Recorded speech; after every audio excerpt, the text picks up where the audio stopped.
दोस्तों, एग्जाम बंधु एकेडमी में आपका हार्दिक स्वागत है। और आज इस क्लास में हम बात कर रहे थे साइंस एंड टेक की हम बात कर रहे हैं, जिसके अंतर्गत जनवरी, फरवरी और कुछ जो चीज़ें हमने दिसंबर की भी इसमें शामिल की है।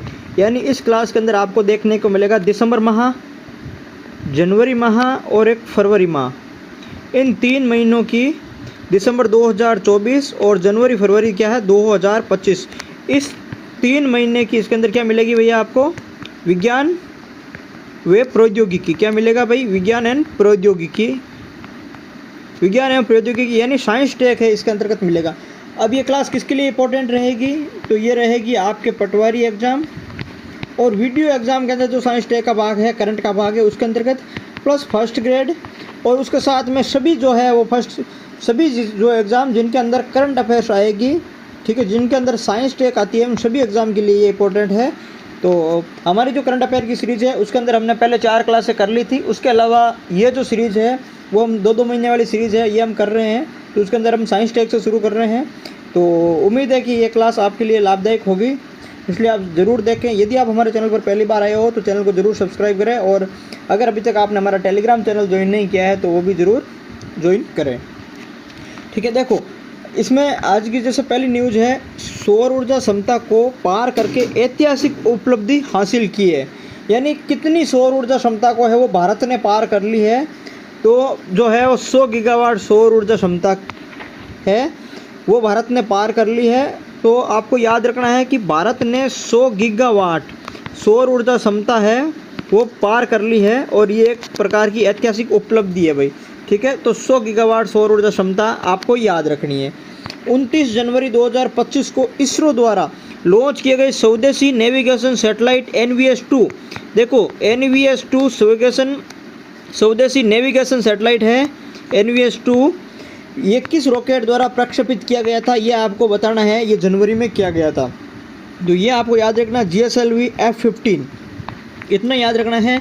GSLV F-15 जो है वो रॉकेट का नाम है, और जो नेविगेशन सैटेलाइट है वो कौन सा है? NVS-02। ये 2 चीज़ आपको याद रखनी है इसके अंतर्गत। देखो ये इसलिए भी इम्पोर्टेंट है क्योंकि इसरो ने 29 जनवरी 2025 को अपना 100वां रॉकेट वे प्रक्षेपण किया है। यानी 100वां रॉकेट जो प्रक्षेपण किया है वो 29 जनवरी 2025 को किया था, इसलिए ये इम्पोर्टेंट है। पूछा जा सकता है कि हाल ही में इसरो ने 46 वर्षों में ये उपलब्धि हासिल की है, जिसके तहत उन्होंने 100वां रॉकेट है वो सफलतापूर्वक प्रक्षेपण कर दिया गया है। तब ये प्रश्न आता है कि कौन सा रॉकेट है वो किया गया था, या फिर किसके माध्यम से है वो किया गया था। तो आप ये कह सकते हो कि जो है वो सैटेलाइट है वो NVS-02 सैटेलाइट को किया गया था, और रॉकेट कौन सा था? GSLV F-15 जो रॉकेट था उसके द्वारा जो है वो NVS-2 को प्रक्षेपण किया गया था। 46 वर्षों में उपलब्धि हासिल की थी। और आप डेट भी याद रखोगे 29 जनवरी 2025 को, क्योंकि आजकल करंट अफेयर में अगर स्टेटमेंट में प्रश्न आ जाता है तो ये डेट भी पूछी जा सकती है, तो ये भी आपको याद रखनी है। ठीक है, तो 2 बात हो गई। एक तो 100 गीगावाट सौर ऊर्जा क्षमता हासिल कर ली भारत ने, और एक है जो आपको 29 जनवरी को GSLV F-15 से NVS-2 छोड़ा गया, जिसके अंदर GSLV F-15 है वो 100वां रॉकेट प्रक्षेपण है। ठीक है, तो ये भी आप ध्यान रखोगे। NVS-02 ये स्वदेशी नेविगेशन सैटेलाइट है जिसका प्रक्षेपण श्री हरिकोटा से GSLV F-15 रॉकेट से किया गया, और यह वांछित कक्षा में है वो स्थापित नहीं हो सका। यानी यह वो फेल हो गया भाई। ठीक है, वांछित कक्षा में स्थापित नहीं हो सका। ये नाविक सिस्टम की 2nd जनरेशन सीरीज़ का दूसरा रॉकेट है। यानी नाविक सिस्टम की 2nd जनरेशन सीरीज़ का ये कौन सा रॉकेट था भाई? दूसरा रॉकेट था। ऐसे 5 उपग्रह प्रक्षेपित होने हैं। पहला रॉकेट 29 मई 2023 को भेजा गया था। ये परियोजना सफल होने पर स्वदेशी नेविगेशन सिस्टम है वो अपना हो जाएगा। यानी जैसे अपन अमेरिका का जो नेविगेशन सिस्टम जैसे GPS यूज़ कर रहे थे, अगर ये सफल हो जाता है तो अपन GPS की जगह कौन सा यूज़ कर लेते हैं भाई? स्वदेशी नेविगेशन सिस्टम है वो अपन यूज़ कर लेंगे। ठीक है, अभी हम अमेरिका का GPS है वो उपयोग करते हैं। भारत ने अपना पहला रॉकेट SLV-3 रॉकेट 1979 में अंतरिक्ष में रोहिणी सैटेलाइट से छोड़ा था, जो असफल रहा था भाई। ठीक है, यानी आपको ये भी याद रखना है कि भारत का पहला रॉकेट कौन सा था? SLV-3 रॉकेट था 1979। इसके अंतर्गत कौन सा सैटेलाइट छोड़ा गया था भाई? रोहिणी सैटेलाइट है वो छोड़ा गया था। और अब 100वां कौन सा हो गया भाई? अब 100वां कौन सा हो गया? तो 100वां आपको याद रखना है GSLV F-15। 100वां कौन सा भाई, GSLV F-15। इससे कौन सा सैटेलाइट छोड़ा गया, NVS-2 छोड़ा गया भाई, ठीक है। अब देखो आगे भाई, तीसरी न्यूज़ देखो, युद्ध क्षेत्र निगरानी प्रणाली जिसकी शुरुआत रक्षा मंत्री राजनाथ सिंह ने 24 जनवरी 2025 को है वो की है। यानी ऐसा कौन सा युद्ध क्षेत्र निगरानी प्रणाली है जिसकी शुरुआत अभी जो जनवरी में हाल ही में की गई थी, उसका नाम है क्या है, संजय है। यानी युद्ध क्षेत्र निगरानी प्रणाली संजय द्वारा युद्ध क्षेत्र की पारदर्शिता में वृद्धि करना इसका उद्देश्य है। इसके द्वारा अत्याधुनिक सेंसर भविष्य के युद्धों को बेहतर तस्वीर देने में क्या होगा भाई, सक्षम होगा। तो आपको याद रखना संजय क्या है भाई, प्रश्न आ सकता है कि संजय क्या है। तो संजय क्या है, एक युद्ध क्षेत्र निगरानी प्रणाली है भाई। क्या है भाई, ये याद रखोगे आप, संजय युद्ध क्षेत्र निगरानी प्रणाली है, ये आपको याद रखना है, ठीक है। एक तो ये भी इम्पोर्टेंट है, और ये जो चीज़ है ये मैंने आपको लिखाई थी F-15 100वां रॉकेट, ये वो मोस्ट इंपॉर्टेंट है भाई, आने वाले एग्जामों के लिए ये मोस्ट इंपॉर्टेंट है। 100 गीगावाट भी आपको याद रखना है। यानी अभी तक जितनी 3 न्यूज़ें पढ़ी, तीनों आपको याद रखनी है, मोस्ट इंपॉर्टेंट है तीनों, ठीक है। फिर देखो जनरेटिव AI क्या है भाई, ठीक है। जनरेटिव AI क्या है, तो जनरेटिव आर्टिफिशियल इंटेलिजेंस या उत्पादक कृत्रिम बुद्धिमत्ता, क्या नाम है भाई इसका, उत्पादक कृत्रिम बुद्धिमत्ता भी कहते हैं। एक तेजी से विकसित हो रहा एक क्षेत्र है जिसमें हमारे द्वारा प्रौद्योगिकी की सर्जन व उससे अंत्यक्रिया के तरीकों में क्रांति लाने की क्षमता निहित है भाई, ठीक है।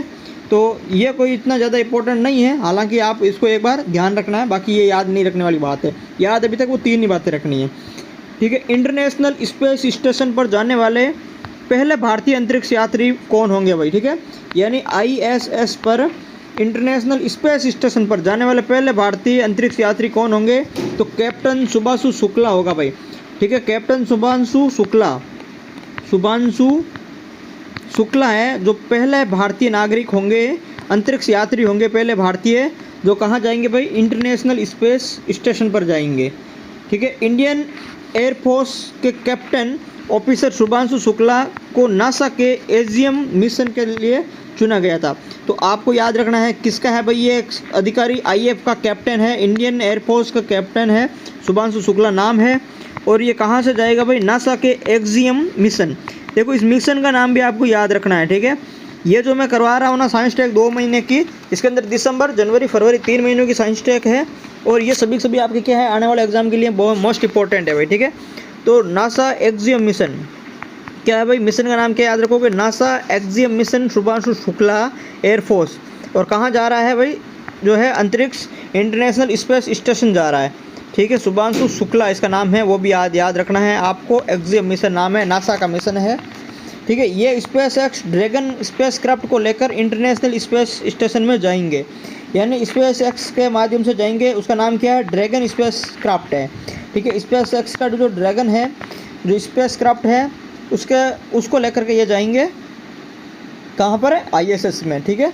शुभांशु एग्जियम मिशन 4 के लिए पायलट चुने गए हैं, वे ISS पर जाने वाले पहले भारतीय होंगे। ये मिशन 14 दिन तक चलेगा। भारत का अंतरिक्ष में पहला मैन्ड मिशन होगा ये भारत का अंतरिक्ष में पहला मैन्ड या फिर मानव मिशन होगा। कौन सा मिशन है ये भी आप याद रखोगे भाई, ठीक है। यानी एग्जियम मिशन है, एग्जियम मिशन ये भारत का पहला मानव मिशन होगा भाई, ठीक है। तो ये भी आपको चीज़ें याद रखना, ये जो न्यूज़ है वो भी आपके लिए मोस्ट इंपॉर्टेंट है, ठीक है। इसकी PDF मैं टेलीग्राम पे सेंड कर दूंगा, आप टेलीग्राम चैनल भी ज्वाइन कर लीजिए, वहाँ से भी आप इसको पढ़ सकते हो। फिर देखो INS सूरत, नीलगिरी और वागसीर जो है वो देश को समर्पित कर दी गई है। यानी प्रधानमंत्री नरेंद्र मोदी ने 15 जनवरी 2025 को मुंबई के नौसेना डॉकयार्ड में 3 लड़ाकू जहाज INS सूरत जिसे डिस्ट्रॉयर बोलते हैं, INS नीलगिरी जिसको स्टेल्थ फ्रिगेट बोलते हैं, और INS वागसीर जो एकमात्र जो है वो सबमरीन है, ठीक है। ये डिस्ट्रॉयर है, ये INS नीलगिरी स्टेल्थ फ्रिगेट है, और ये वागसीर क्या है, सबमरीन है। इनको राष्ट्र को समर्पित कर दिया है। तो कौन कौन सी क्या है, INS सूरत, INS नीलगिरी और INS वागसीर, तीनों को क्या किया भाई, जो है वो मुंबई के नौसेना डॉकयार्ड में 3 लड़ाकू जहाज है, इनको क्या कर दिया, जो है वो राष्ट्र को समर्पित कर दिया नरेंद्र मोदी जी ने 15 जनवरी 2025 को। 15 जनवरी आर्मी डे के रूप में मनाया जाता है। देश में पहली बार डिस्ट्रॉयर, फ्रिगेट और सबमरीन को एक साथ कमीशन किया गया भाई, ठीक है। ये तीनों मेड इन इंडिया है, तीनों क्या है, तीनों मेड इन इंडिया है, स्वदेशी है। और 15 जनवरी को कौन सा डे मनाया जाता है भाई, आर्मी डे मनाया जाता है। INS सूरत जिसकी लंबाई 164 मीटर, वजन 7400 टन है और आधुनिक नेटवर्क हथियारों एवं सेंसर से ये लेस है। INS नीलगिरी ये 100 लंबाई इसकी 149 मीटर है, वजन 6670 मीटर है। नई जनरेशन का जहाज है, लंबे समय तक समुद्र में रहने की इसमें क्षमता है और हेलीकॉप्टर इस पर उतर सकते हैं भाई। तो ये भी आपको थोड़ा ध्यान रखना है, ठीक है। और ये है जो डीजल इलेक्ट्रॉनिक सबमरीन है, गाइडेड टॉर्पीडो व एंटीशिप मिसाइल से लैस है ये, ठीक है। वाक्सीर क्या है भाई, गाइडेड टॉर्पीडो व एंटीशिप मिसाइल से लैस है। उसके बाद में देखो पिक्सल एवं दिंग तारा के सैटेलाइट लॉन्च हुए भाई, ठीक है। यानी पिक्सल और दिंग तारा के क्या हो गए भाई, ये एक सैटेलाइट अभी लॉन्च हो गई। यानी पिक्सल क्या है और ये क्या है भाई, ये कंपनी है। दिंग तारा क्या है, कंपनियां हैं, ठीक है, निजी कंपनियां हैं। अंतरिक्ष क्षेत्र में भारत की निजी कंपनियों के लिए एक नए युग की शुरुआत हो गई है भाई इसी के साथ में, ठीक है। अंतरिक्ष क्षेत्र में काम करने वाली दो भारतीय स्टार्टअप कंपनियां, एक तो कंपनी का नाम है पिक्सल और दूसरी कंपनी का नाम है दिंग तारा, ने 15 जनवरी 2025 को एलन मस्क के स्पेस एक्स रॉकेट से अपने सैटेलाइट लॉन्च किए हैं भाई, ठीक है। यानी एलन मस्क का जो स्पेस एक्स रॉकेट है वहाँ से जाकर के दो भारतीय कंपनियाँ, एक का नाम है पिक्सल और दूसरा नाम है दिंग तारा, दोनों ने अपना सैटेलाइट लॉन्च किया है स्पेस एक्स के माध्यम से। और कहाँ पर, 15 जनवरी 2025 को, ये ध्यान रख लेना भाई, ठीक है। ये पृथ्वी और उसका चक्कर लगाने वाली वस्तुओं की क्या करेगा भाई, निगरानी करेगा। क्या करेगा, पृथ्वी में उसका चक्कर लगाने वाली वस्तुओं को क्या करेगा भाई, निगरानी करेगा। तो ये चीज़ भी आपको ध्यान रखना है भाई। पिक्सल भारत की पहली निजी कंपनी बन गई है जिसके पास में हाइपर स्पेक्ट्रल आवृत्ति वाले सैटेलाइट का अपना एक समूह है, ठीक है। ये चीज़ भी आप ध्यान रखोगे और इन कंपनियों का नाम भी याद रखोगे, ये मोस्ट इंपॉर्टेंट है वो नाम है, ठीक है। इसका आकलन कृषि रक्षा और विविध क्षेत्रों में उपयोगी है भाई, ठीक है। इसके आकलन है वो कृषि रक्षा और विविध क्षेत्रों में उपयोगी होगा। पिक्सल भारत की पहली निजी कंपनी है जिसके पास में हाइपर स्पेक्ट्रल आवृत्ति वाले सैटेलाइट का अपना समूह है भाई। तो ये याद रखोगे, पिक्सल एवं दिंग तारा, ठीक है, दोनों चीज़ें आपको याद रखोगे। दिंग तारा एरोस्पेस ने दुनिया के पहले वाणिज्यिक उपग्रह space camera for object tracking का प्रक्षेपण किया, जो सुरक्षित अंतरिक्ष संचालन सुनिश्चित करने के लिए पृथ्वी का चक्कर लगाने वाली 5 सेंटीमीटर जितनी छोटी चीज़ों की क्या करेगा भाई, निगरानी करेगा। तो ये लाइन भी याद रख सकते हैं कि हाल ही में पृथ्वी का चक्कर लगाने वाली 5 सेंटीमीटर छोटी चीज़ों की निगरानी करने के लिए किस कंपनी द्वारा वाणिज्यिक उपग्रह है वो छोड़ा गया है, इस तरीके का कुछ क्वेश्चन आ सकता है। तो आप याद रखोगे, एक तो पिक्सल, एक दिंग तारा, दोनों के फैक्ट्स याद रखोगे, ठीक है। फिर देखो, इसरो के तीसरे लॉन्च पैड को मिली मंजूरी। यानी 16 जनवरी 2025 को केंद्रीय मंत्रिमंडल द्वारा सतीश धवन अंतरिक्ष केंद्र श्रीहरिकोटा में तीसरा लॉन्च पैड बनाने की मंजूरी मिल गई है भाई, ठीक है। यानी सतीश धवन जो अंतरिक्ष केंद्र है श्रीहरिकोटा वाला, ठीक है, तो उसमें क्या है, उसमें 2 लॉन्च पैड पहले से बने हुए थे और एक तीसरा लॉन्च पैड है वो इन्होंने लॉन्च किया, जिसकी मंजूरी है इनको मिल गई है। अब देखो, ये लॉन्च बोर्ड है वो 30,000 टन के अंतरिक्ष यान को पृथ्वी की निचली कक्षा में स्थापित करने में सक्षम होगा। यानी ये जो लॉन्च पैड है वो क्या है, 30,000 टन का जो अंतरिक्ष यान है उसको पृथ्वी की निचली कक्षा में स्थापित करने के लिए सक्षम होगा। अभी ये क्षमता कितनी है भाई, 8,000 टन की है। अभी जो 2 लॉन्च पैड है उनकी क्षमता कितनी है, सिर्फ 8,000 टन है। 8,000 टन के जो यान है उसको निचली कक्षा में स्थापित करने के सक्षम होगा। लेकिन जब नया हो जाएगा, जब तीसरा लॉन्च पैड हो जाएगा तो इसकी क्षमता 8,000 से बढ़ करके कितनी हो जाएगी भाई, 30,000 टन हो जाएगी। इस परियोजना के लिए 3985 करोड़ रुपए की मंजूरी दी गई है। यानी लगभग 4,000 करोड़ रुपए की क्या दी गई है भाई, मंजूरी दी गई है। इसे अगले 4 वर्षों में क्या है भाई, पूरा किया जाएगा। इसरो अगली पीढ़ी के लॉन्च वाहन NGLV का भी विकास कर रहा है, जो 91 मीटर ऊंचा होगा भाई, ठीक है। तो ये भी आपको जानकारी ध्यान में रखनी है। फिर देखो आगे, निसार प्रक्षेपण की तैयारी है वो पूरी हो गई है। यानी आपको पता है ये जो है वो काफ़ी पुराना है। आपको पता है इसरो और नासा दोनों की मिलकर के एक संयुक्त साझेदारी में वर्ष 2025 की पहली तिमाही में निसार का प्रक्षेपण है वो किया जाएगा। ये पता है, ये पुराना प्रोजेक्ट है निसार। इसका देखो नाम आपको याद रखना, ये पुराना प्रोजेक्ट है भाई, ठीक है, काफ़ी बार जो है वो जीके में है। निसार है ये किसका संयुक्त प्रोजेक्ट है भाई, एक तो अपना ISRO plus NASA, ISRO plus जो USA की जो नासा कंपनी है, इन दोनों का संयुक्त प्रोजेक्ट है कौन सा, निसार। इसका प्रक्षेपण श्रीहरिकोटा के सतीश धवन केंद्र से JSLV मार्क 2 रॉकेट द्वारा होगा भाई, ये भी आपको ध्यान रखना है, ठीक है। निसार है वो इम्पोर्टेंट है, इसरो USA का संयुक्त है, 2025 में ये छोड़ा जाएगा और JSLV मार्क 2 रॉकेट से इसका है वो प्रक्षेपण होगा, श्रीहरिकोटा से होगा, ये भी ध्यान रखना। और इसके अन्य सैटेलाइट भी पंक्ति के अंदर है, एक तो NVS-2 जिसका आपको पता हो गया है, अब एक गगनयान मिशन और मानव रटेड LVM-3 से जाएगा ये गगनयान मिशन, तो ये है अभी। बाकी ये जो NVS-2 है वो अब कंप्लीट हो चुका है, यानी अपन इसको छोड़ चुके हैं। और आपको उसका है वो रॉकेट का नाम भी याद रखना, F-15 जो 100वां रॉकेट है, ठीक है।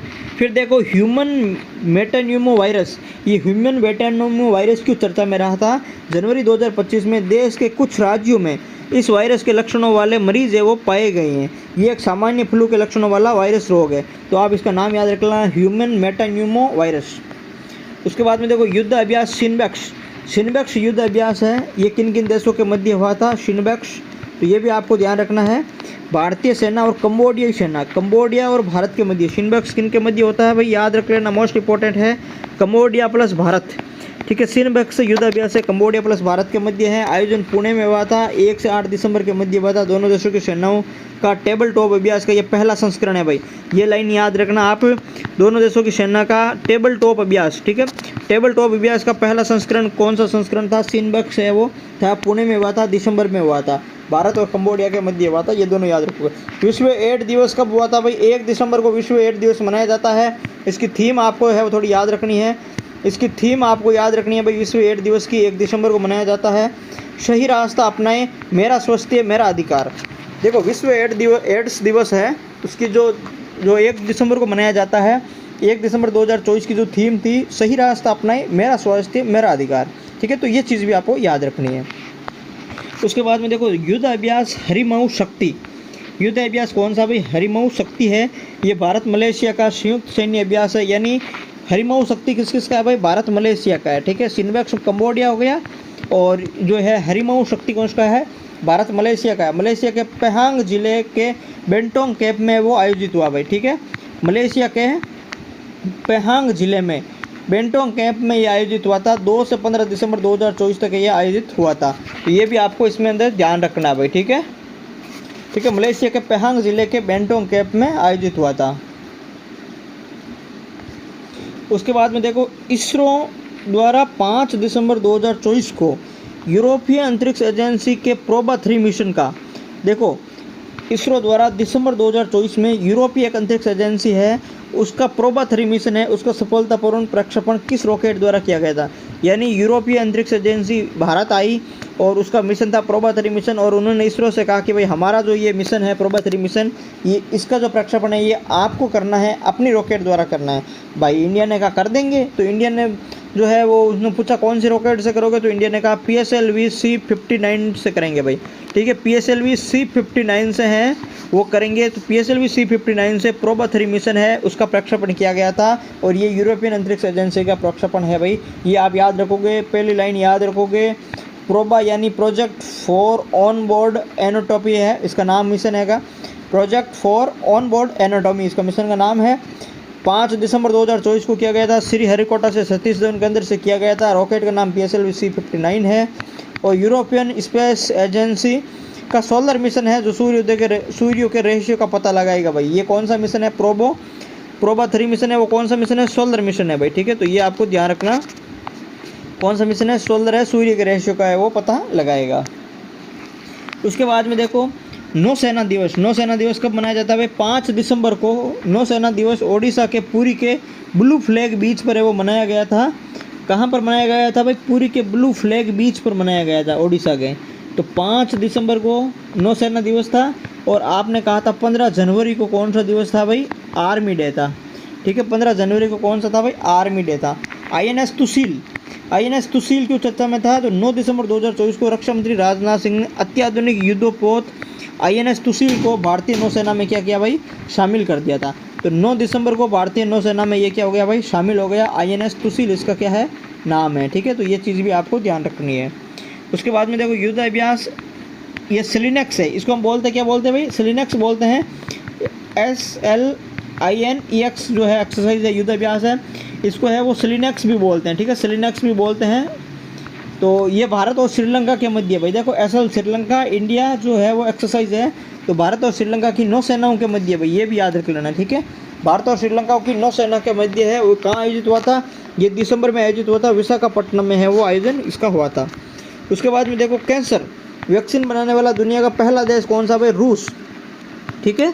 तो कैंसर वैक्सीन बनाने वाला दुनिया का पहला देश कौन सा है, रूस है, ये भी इंपॉर्टेंट है, आपको याद रखना है भाई, ठीक है। रूस ने mRNA आधारित कैंसर वैक्सीन बनाने में सफलता हासिल की है। कैंसर की गंभीरता को देखते हुए ये सदी की सबसे बड़ी खोज मानी जा सकती है भाई, ठीक है, ये सदी की सबसे बड़ी खोज मानी जा सकती है। कैंसर की वैक्सीन बनाने वाला पहला देश याद रखना है रूस। mRNA पर आधारित कैंसर वैक्सीन बनाने में सफलता हासिल की है। ये एक पर्सनलाइज्ड वैक्सीन है जो सिर्फ कैंसर सेल को ही नष्ट करती है। भारत गत वर्ष सर्वाइकल कैंसर का टीका विकसित किया था भाई, तो भारत ने गत वर्ष किस कैंसर का टीका विकसित किया था, तो सर्वाइकल जो कैंसर है उसका टीका विकसित किसने किया था, भारत ने किया था पिछले वर्ष।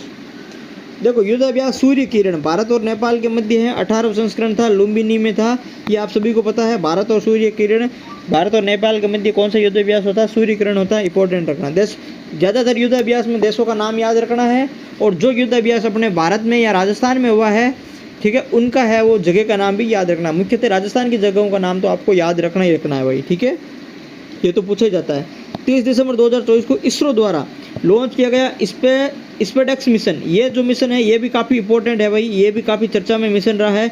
इसरो द्वारा लॉन्च किया गया था स्पेसएक्स मिशन है, ये किस रॉकेट द्वारा प्रक्षेपित किया गया भाई, ठीक है, ये भी याद रखना आपको। 30 दिसंबर को ये है PSLV C-16 से किया गया भाई, ठीक है। तो C-59 से तो वो किया गया था प्रोबा 3 मिशन, यूरोपीय अंतरिक्ष एजेंसी वाला, और PSLV C-60 से स्पेसएक्स मिशन किया गया था भाई, ठीक है। ये इसरो का मिशन है स्पेसएक्स मिशन, ये सतीश धवन के अंदर श्रीहरिकोटा से छोड़ा गया था, PSLV C-60 छोड़ा गया था, और इसके तहत कुल भेजे गए उपग्रहों की संख्या कितनी है भाई, 2 है, स्पेसएक्स 1 और स्पेसएक्स 2, ठीक है। तो ये भी याद रखना आपको PSLV C-60 से। फिर देखो, संयुक्त सैन्य अभ्यास एक्वेरिन, संयुक्त सैन्य अभ्यास एक्वेरिन क्या है, तो भारतीय सेना और मालदीव के रक्षा बलों के मध्य 13वां संयुक्त सैन्य अभ्यास है, वो फरवरी 2025 में मालदीव में हुआ था। तो ये प्रश्न आता है कि एक्वेरिन जो सैन्य युद्धाभ्यास है वो किन देशों के मध्य होता है, यही प्रश्न आता है एक्वेरिन का, ठीक है, एक्वेरिन का यही प्रश्न आता है सैन्य युद्धाभ्यास। तो आपको याद रखना है भारत और मालदीव, ठीक है, भारत और मालदीव। फिर आता है धार शक्ति क्या है, तो भारतीय वायुसेना पाकिस्तान और चीन की सीमाओं पर अपनी धार शक्ति इलेक्ट्रॉनिक वारफेयर सिस्टम को है कि भारतीय वायुसेना पाकिस्तान और चीन की सीमाओं पर अपनी धार शक्ति इलेक्ट्रॉनिक वारफेयर EW क्या है भाई, इलेक्ट्रॉनिक वारफेयर, नाम क्या है इलेक्ट्रॉनिक वारफेयर का, धार शक्ति सिस्टम है, ये कहाँ पर तैनात करेगा, भारत और चीन, पाकिस्तान और चीन की सीमा पर है वो करेगा, ठीक है। ये नया इलेक्ट्रॉनिक वारफेयर सिस्टम है जो इजरायली स्कॉर्पियंस G सिस्टम से कहीं बेहतर है भाई, ठीक है, यानी जो इसराइल का है स्कॉर्पियंस G सिस्टम है उससे ये कहीं बेहतर है इलेक्ट्रॉनिक वारफेयर, और ये भारत, पाकिस्तान और चीन की सीमा पर है वो स्थापित करेगा। उसके बाद में देखो, इसका है वो दुश्मन देश के राडार संचार प्रणाली को ये जाम किया जा सका इसके माध्यम से, किसके माध्यम से, इलेक्ट्रॉनिक वारफेयर है जिसका नाम है धार शक्ति, इसके माध्यम से क्या है, दुश्मन देश के राडार और संचार प्रणाली को जाम किया जा सकेगा। बॉर्डर के पास उड़ रहे लड़ाकू विमान व ड्रोन जैसे फ्लाइंग ऑब्जेक्ट्स का इलेक्ट्रॉनिक सिस्टम भी धार शक्ति है वो जाम कर देगी। धार शक्ति भारत का नवीनतम ग्राउंड बेस्ड इलेक्ट्रॉनिक वारफेयर और जैमिंग सिस्टम है जो रक्षा अनुसंधान DRDO ने यानी तैयार किया भाई, ठीक है, यानी DRDO ने तैयार किया है, ठीक है, रक्षा अनुसंधान विकास संस्थान DRDO ने ये तैयार किया है। धार शक्ति भारत का नवीनतम ग्राउंड बेस्ड इलेक्ट्रॉनिक वारफेयर और जैमिंग सिस्टम है, तो ये चीज़ भी आपको याद रखनी है भाई, ठीक है। ये क्या है, इलेक्ट्रॉनिक वारफेयर क्या है, ये भी आपको याद रखना, ये भी एक क्या है, एक मोस्ट इंपॉर्टेंट है धार शक्ति। प्रश्न ऐसा आ सकता है कि धार शक्ति क्या है, तो ये भी आपको याद रखना है। फिर आता है ट्रोपेक्स 25। ट्रोपेक्स 25 क्या है, तो भारतीय नौसेना का केपस्टोन थिएटर लेवल ऑपरेशनल एक्सरसाइज फरवरी 2025 में हिंद महासागर में है वो चलाया गया है, ठीक है। तो भारतीय नौसेना का केपस्टोन थिएटर लेवल ऑपरेशनल एक्सरसाइज है ये चलाया गया था फरवरी 2025 में हिंद महासागर में, नाम है ट्रोपेक्स 25। फिर धर्म गार्जियन क्या है, तो भारत और जापान के मध्य ये संयुक्त सैन्य अभ्यास है, इसका संस्करण है धर्म गार्जियन का, पहले भी पूछा गया था, 6th संस्करण है, ठीक है। इस बार कौन सा संस्करण हुआ था, 25 फरवरी से 9 मार्च की अवधि के मध्य जापान के माउंट फुजी में आयोजित किया गया था, जापान के माउंट फुजी में। लेकिन इसका संस्करण कौन सा था ये बार बार पूछा जाता है, तो इसका संस्करण था 6ठा संस्करण था, जब 4था संस्करण था उस टाइम में शायद किसी एग्जाम में पूछा गया था ये, ठीक है। तो धर्म गार्जियन कौन सा संस्करण है, 6th संस्करण है भारत और जापान की संयुक्त युद्ध अभ्यास है। ठीक है, तो ये भी आप याद रखना, ये इस बार जापान में हुआ था। बीएसएफ का 60वां स्थापना दिवस 1 दिसंबर 2024 को मनाया गया था। 12 दिसंबर 2024 को केंद्रीय इस्पात मंत्री एचडी जो है वो कुमार स्वामी ने ग्रीन स्टील टैक्सोनॉमी का है वो अनावरण किया। ये कम कार्बन उत्सर्जन करने वाली तकनीक है ग्रीन स्टील टैक्सोनॉमी। भारत दुनिया का पहला देश है जिसने ग्रीन स्टील टैक्सोनॉमी को है वो जारी किया है। दुनिया का पहला देश है ग्रीन स्टील टैक्सोनॉमी को जारी किया है। ये केंद्रीय इस्पात मंत्री इन्होंने इसका अनावरण किया था। और ये कम कार्बन उत्सर्जन करने वाली क्या है, तकनीक है भाई। ठीक है, अब देखो भारत स्मार्टफोन निर्यात करने वाला दुनिया का तीसरा सबसे बड़ा देश बन गया है। वर्ष 2019 में भारत ये 23वें स्थान पर था भाई, यानी स्मार्टफोन निर्यात करने वाला वर्ष 2019 में भारत कौन से स्थान पर था, 23वें स्थान पर था। और जो पिछले 4-5 सालों में भारत तीसरे स्थान पर आ चुका है, यानी भारत में अब है वो स्मार्टफोन इतने ज़्यादा बन रहे हैं और भारत यहाँ से स्मार्टफोन बना करके क्या कर रहा है, बहुत बड़े स्तर पर है वो इसका निर्यात कर रहा है। ठीक है, संयुक्त राष्ट्र ने वर्ष 2025 को ग्लेशियर संरक्षणों का अंतर्राष्ट्रीय वर्ष घोषित किया है। मोस्ट इंपॉर्टेंट है, याद रख लेना, वर्ष 2025 को यूएन ने ग्लेशियरों के संरक्षण का अंतर्राष्ट्रीय संरक्षण घोषित किया है। और ये ग्लेशियर जो थीम थी वो अपने जो जल दिवस पर भी इसी से संबंधित है थीम थी, तो वो भी आपको याद रखना है। 16 से 18 मई 2025 को काठमांडू सागर माता संवाद है वो आयोजित किया जाएगा, तो ये भी इम्पोर्टेंट है। ठीक है, ये मैंने टेलीग्राम पे भी बताया था आपको कि 16 से 18 मई अभी हाल ही में हुआ था ये, तो मैंने आपको टेलीग्राम पे उस टाइम बता दिया था कि सागर माता संवाद है वो कहाँ आयोजित हुआ था, काठमांडू में हुआ था। उसके बाद में देखो माउंट मैकिले क्या है, ये उत्तरी अमेरिका की सबसे ऊंची पर्वत चोटी है। पहली बात तो इसका पुनः नाम माउंट मैकिले है वो रखा गया है। पहले जब राष्ट्रपति बराक ओबामा था उस समय उन्होंने नाम क्या रख दिया था, माउंट देनाली रख दिया था। क्या नाम रख दिया था आपने, जब आप वीडियो के लिए जो वर्ल्ड ज्योग्राफी पढ़ोगे तब आप पढ़ोगे कि जो उत्तरी अमेरिका की सबसे ऊंची पर्वत चोटी कौन सी है, तो आप कहोगे सर माउंट देनाली है। ठीक है, तो इसका नाम किसने रखा था, उस समय बराक ओबामा ने रख दिया था। अब इसका नाम वापस चेंज कर दिया और पहला पुराना नाम था माउंट मैकिले, तो वो माउंट मैकिले इसका नाम वापस कर दिया है। ठीक है, तो अगर माउंट देनाली आए या फिर माउंट मैकिले आए, दोनों एक ही चीज़ है, उत्तरी अमेरिका की सबसे ऊंची पर्वत चोटी है ये। ठीक है, तो ये चीज़ें आपको याद रखनी है, ये आपके लिए मोस्ट इंपॉर्टेंट है। ठीक है, तो जो हमारा जो दिसंबर जनवरी फरवरी का जो साइंस एंड टेक का जो करंट अफेयर था वो इतना ही था।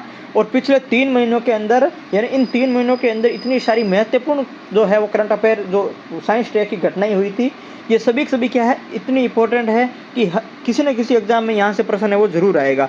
तो जो दिसंबर जनवरी फरवरी की जो साइंस टेक अपने इस क्लास में की है, ये क्लास आप अच्छे से याद कर लीजिए, अच्छे से रट लीजिए, शॉर्ट जो नोट्स है वो आप जो है अपनी किताबों में बना लीजिए।